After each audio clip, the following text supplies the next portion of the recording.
Hello, everybody, and welcome to our class on Iranges. We are about to go look at our ChIPseq peak files that we ran, 4 replicates of POL2, and we're going to do a first common step is find the overlaps and peaks in those files.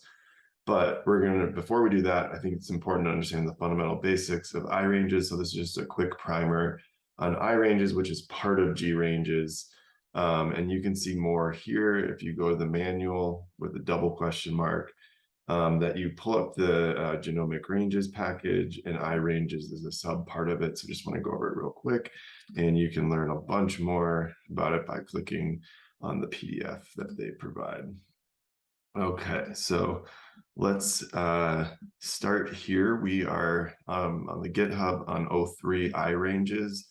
But we're now all probably moved into our studio. So let's go here and look at where we are.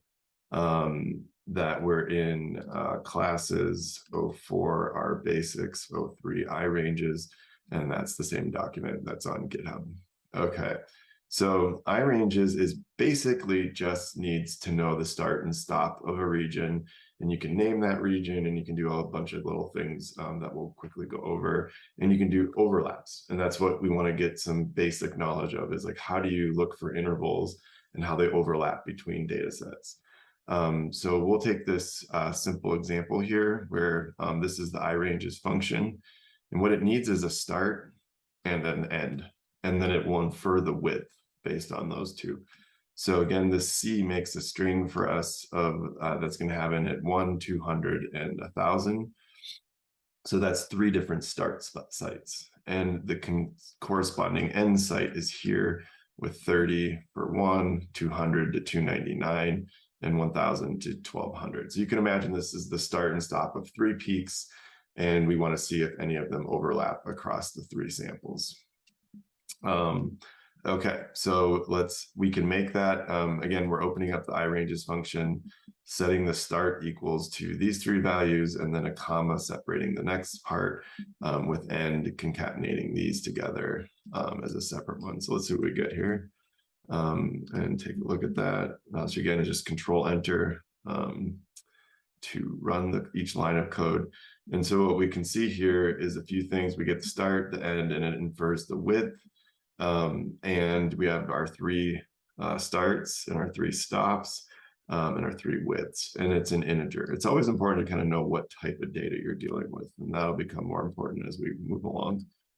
So okay, nice simple little set of things. We'll say there's 1 peak in the genome and there's 3 replicates, and we want to see if they overlap. Okay, so let's see here. So now what we can also do is make a second iRange here. So actually, let's think of this as our first data set that has 3 peaks, and we'll make a second data set, IR2 for Iranges 2, with a different set of peaks here. Okay, so let's make that. And we take a look, it'll look quite similar to what we just saw. Again, we have integer and start, end, and width for these 3 peaks in dataset 2. So we can actually merge these 2. If you ever wanted to take 2 replicate files and merge them, you can just do IR3 with concatenate again these 2 objects that we've made that are in our environment here, IR1, IR2, and now IR3. Okay, so now we can see it just appended it to the bottom of that, and now we have all the starts and stops. But let's say we wanted to name them, because the first 3 are from IR1 and the second 3 are from IR2.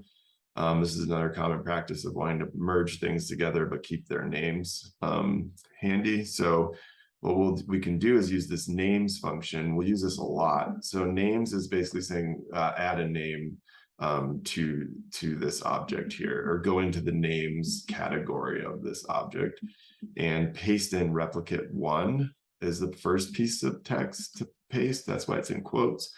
And then 1 through 3. So for each iteration, it's going to go replicate 1, 1, replicate 1, 2, replicate 1, 3 for the first, second, and third entries, and separate it with a space.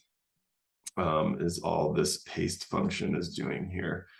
is pasting together this text. And if we look at it here, we can see what we'd get is these 3 replicates, and the names is going to now put that as the name of the column here. So let's do that.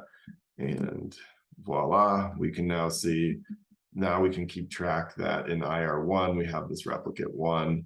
And then if we did the same for IR2, we could then merge the two and have names. Let's do that real quick. We see the same thing now for replicate 2, peak 1, 2, 3. And then we concatenate the two, and we can then have all the data, but keeping track of which sample is which. Okay, that's great. So now what we want to do is see if in replicate 1 and replicate 2, are there any overlapping peaks or ranges? And we'll consider each of these start and stops as a peak. There's 3 peaks in replicate 1, let's say, and there's 3 peaks in replicate 2, and we're going to see if they overlap. Okay, so I'm going to just remake those. Those are the same values we started with here. And so I'm going to quickly show you union. So union will take an Iranges and force 2 entries to merge together. This is not very useful in biological data, and we'll use intersect more often, but I just thought I'd show you because there are some times where you do want to do the union. So for OV1, we have here the union of the peaks. So this is just looking quickly back at what we have in our data frame here or Iranges. And if we look at OV1 now, what we see is entry 1 matched with the end of entry 1 in replicate 2. So it basically took the interval and made it the longest length it could for each of the entries here. Okay, so that's that's just one way. Actually, I shouldn't say it's not useful. It's just one way to do it where it's going to force it to go from the start and end.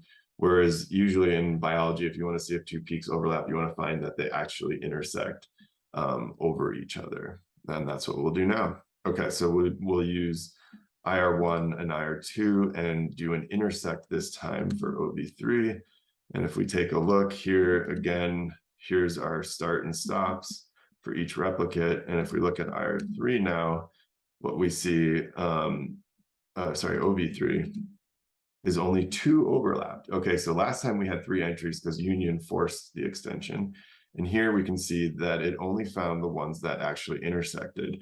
So in 1, we had 1 through 30, and that overlapped with 17 through 49.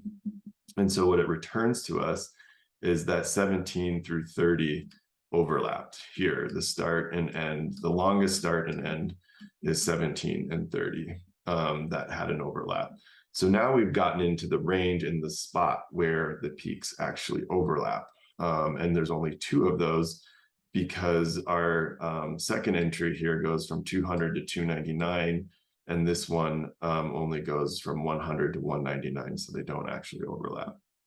Okay, cool. So we have to do this for 30,000 peaks at a time. So I just want to get some of these basic ideas, what is going on here. So intersect is great.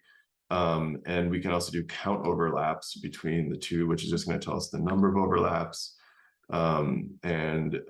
What we see here is entry 1, and this, so the order matters here. This is the subject in count overlaps function. Here is going to count the number of times a given entry overlaps with another data set. So this will be the subject. IR1 will be the subject, and IR2 will be the query. And we're going to go over this more in the genomic ranges classes, but it's really important to remember which way you're comparing things. Okay, so we do count overlaps on IR1 and IR2. And now what we see here is entry 1 in IR1 had an overlap. It doesn't say where now. So count overlaps doesn't tell us the intersection point, like intersected.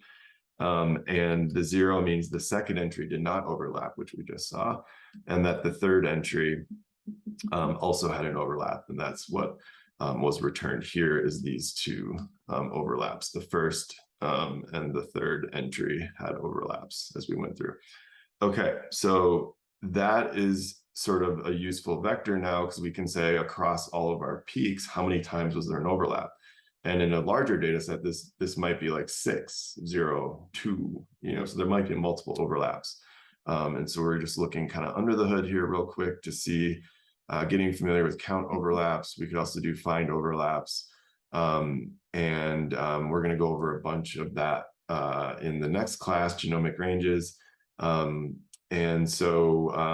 that's just the basics of an iRange, is really just saying where do things start and stop and making a list of them, and then intersecting them. But the problem is with the genome is we have multiple chromosomes in pretty much any genome. So what we need to do is keep track of the start and stop with the genomic coordinate of the chromosome, so to speak, and then within that chromosome where things start and stop. So we kind of need like a meta value, and that's what Genomic Ranges solves, but it's basically using iRanges. So these were the sort of basics of that, and then now we get to go see how this looks on a genome scale in the next class and start analyzing the overlaps of peaks in our data. Until then, be well.